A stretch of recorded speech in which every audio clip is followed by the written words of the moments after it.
falar com você da história de um dos homens mais constantes que eu vejo na Bíblia. Um dos homens mais seguros de si, bem posicionados. E a história de José é uma história inspiradora, porque mostra como alguém deve se posicionar para que se cumpra na sua vida aquilo que Deus disse que se cumpriria. Quando nós vemos Deus prometer algumas coisas, nós achamos que a promessa por si só é poderosa para cumprir-se. Isso não é verdade. Isso só vai acontecer em casos fora da regra, onde a soberania de Deus ela vai precisar se estabelecer.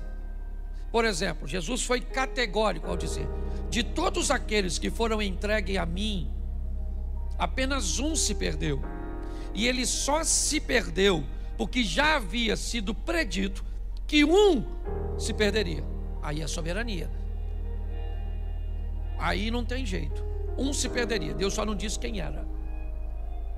Mas todas as outras vezes, nós vemos pessoas com promessas que às vezes não vivem a promessa, ou não vivem no modelo cuja qual ela foi estabelecida.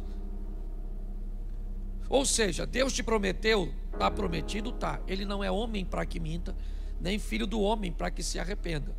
Mas a sua posição precisa condizer com a promessa que você recebeu. Para mim não faz sentido um Deus que levanta um cara para ser forte, para libertar o povo, certo? Da mão dos seus inimigos, com o propósito de humilhá-lo com cegueira, de humilhá-lo com escravidão. Não faz sentido.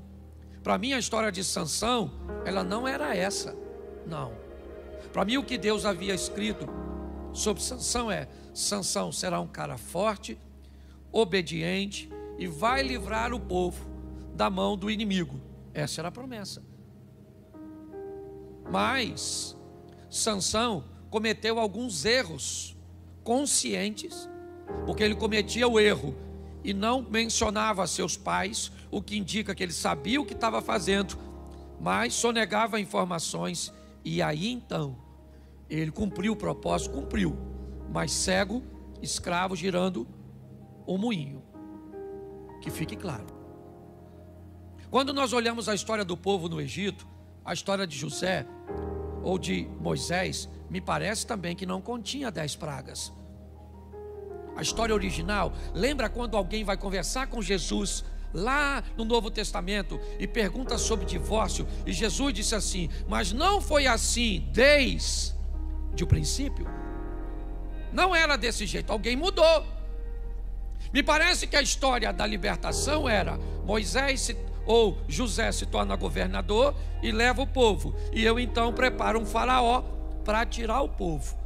Quando Moisés mata o egípcio e aborta a missão, Deus corrige a rota, refaz o plano, que era libertar o povo. Esse era o plano, e o plano vai se cumprir, de um Moisés que vai sofrer no deserto, que vai passar por uma série de adversidades que não era necessário segundo o plano original.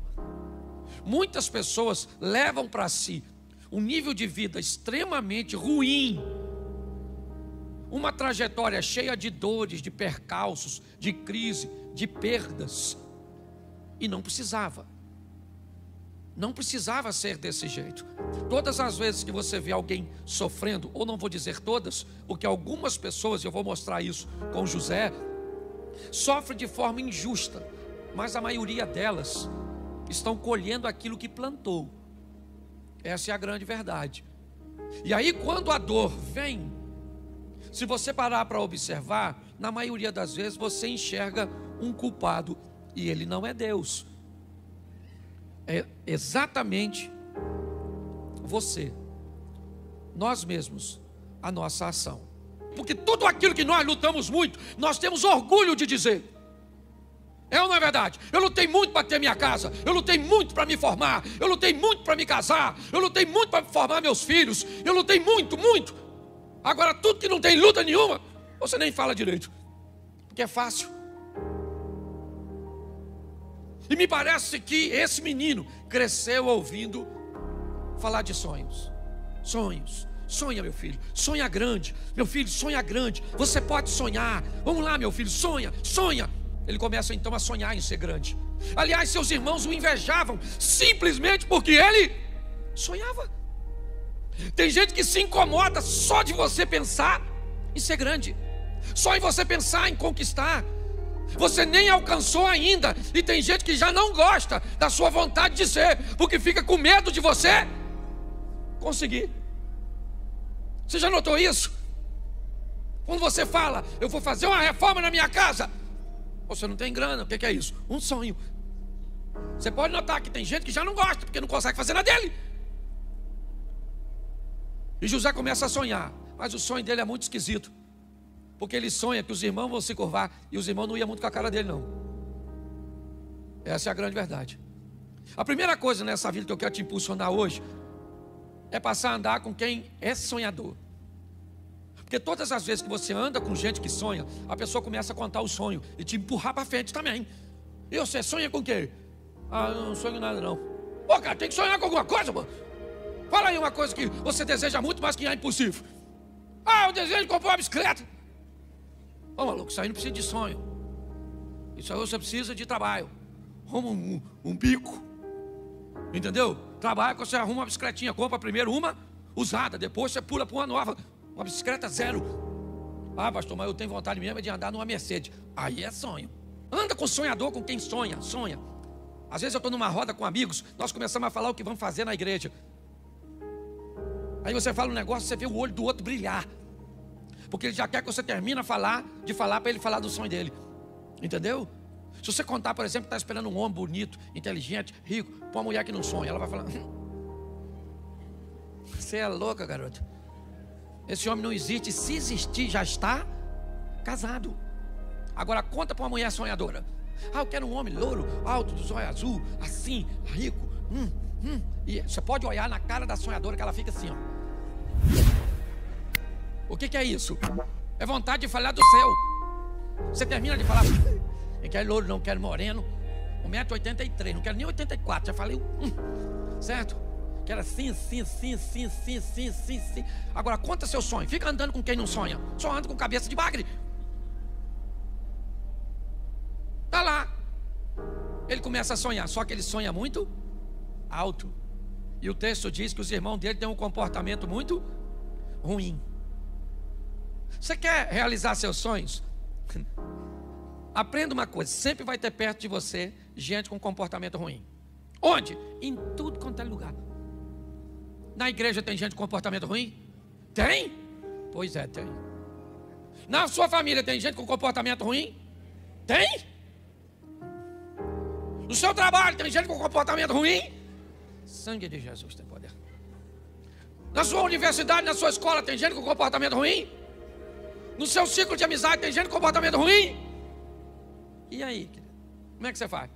O texto diz que José está vivendo num ambiente onde o comportamento é mal, mas ele se mantém firme, porque ele não é todo mundo, ele sabe quem ele é. Então sempre vai ter gente perto de nós para nos dar um exemplo negativo, mas é você que diz se vai ou não vai seguir. O José está lá, os irmãos dele estão vacilando, e o José está lá. Pô, mas todo mundo está fazendo, mas eu não sou todo mundo. Mas todo mundo está, mas eu não sou todo mundo, porque eu não faço o que todo mundo. Não faço. Aí começa a acontecer um problema. Por quê? Quando você se comporta diferente de todo mundo, ou todo mundo sai da sua vida, ou você sai da vida de todo mundo. Porque não cabe mais, fica um negócio assim desconectado. O ambiente não é mais para você. Ninguém te chama mais para o churrasco. Ninguém te chama mais para festinha. Porque agora tu não bebe, tu não fala palavrão, tu não faz fofoca, tu anda vestidinho.